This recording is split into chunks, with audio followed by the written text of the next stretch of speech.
Surely many of us are familiar with this feeling. After a long day, your body feels sore and exhausted. Or sometimes when you're sitting and then stand up, the whole world seems to spin.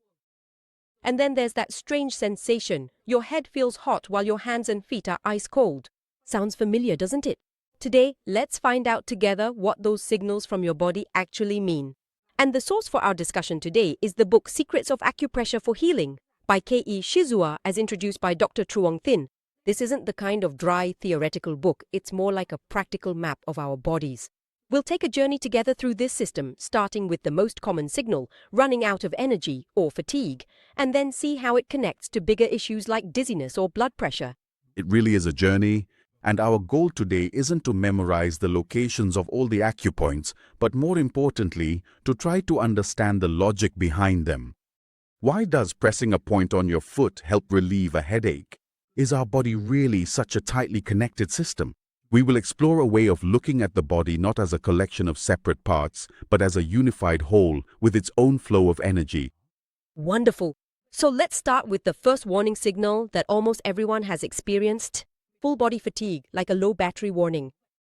The book explains that it could be due to overworking, but also notes that if fatigue persists without a clear reason, it may be a sign of something deeper. That's right. And what's interesting about this book is the way it approaches fatigue, not just at a single point. It sees this as an imbalance across the entire system. And instead of just massaging the area that hurts, this method works on the body from 3 angles at once to recharge your energy in a comprehensive way. 3 angles? That sounds intriguing. What are those angles? We can imagine it like this. First, you need to relieve the command center, which is the head and neck area. Then, you have to recharge the body's main battery, which is the lower back. And finally, a very important thing is that you need a grounding wire to discharge fatigue and stress out of the body. That's a great metaphor. So where exactly is the command center? That is the Tianzhu acupoint. Its location is very easy to find, right at the hairline on the back of the neck, on both sides of the hollow formed by the 2 large muscles running along the cervical spine. When we are tired, this area often becomes tense and stiff. Stimulating this point is like rebooting a computer. It refreshes the mind and relieves tension throughout the entire nervous system. I see. It feels like you're untying a knot right at the gateway where energy flows to the brain. So what about the main battery at the lower back? The book mentions an extremely important acupoint called Shen Shu. It's actually quite simple to find. You just need to place both hands on your waist with your thumbs pointing toward your spine. The point is located right under your thumbs. According to Eastern medicine, this area is known as the gateway to the body's core energy source. Soothing the pain and soreness here not only helps relieve back pain, but it's also like recharging your entire system. So we've now cleared the command center and charged the battery. Now comes the most interesting part. Where is the grounding wire located?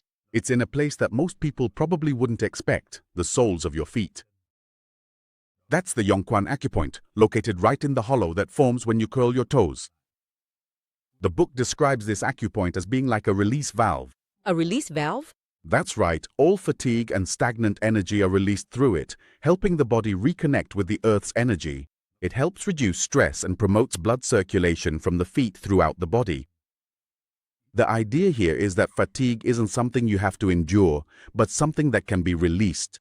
Wait, I also saw the book mention an acupoint that seems like a superstar called Zusanli, right? It seems like it's an energy booster for the whole body, not just for relieving leg fatigue. I'm trying to find it on my own body right now.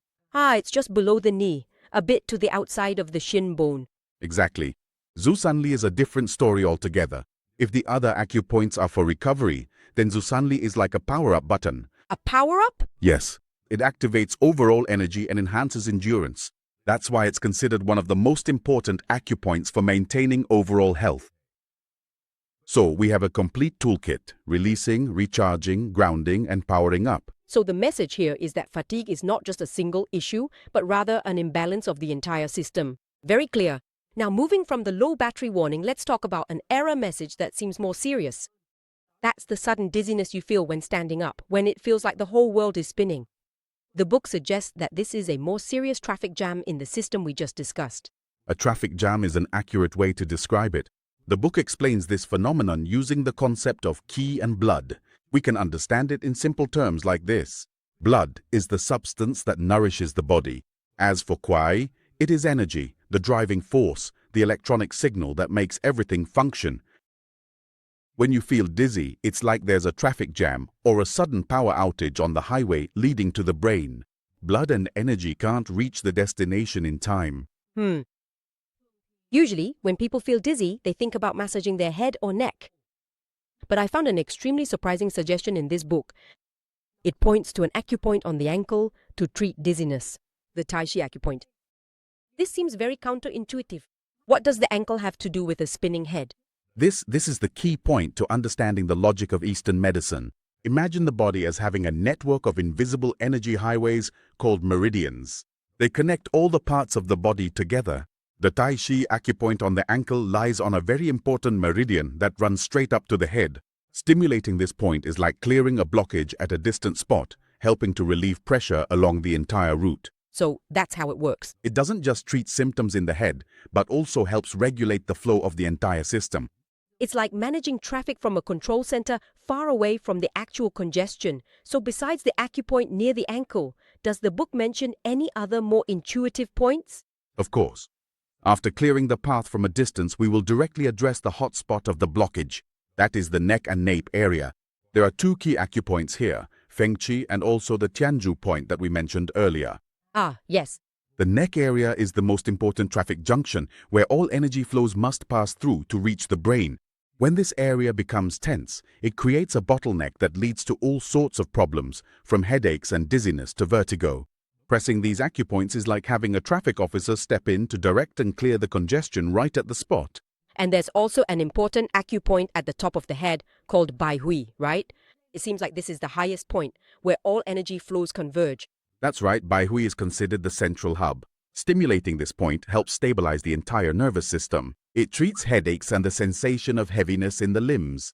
In particular, the book also includes a note about Meniere's disease, a rather severe form of vertigo accompanied by tinnitus and nausea. Oh.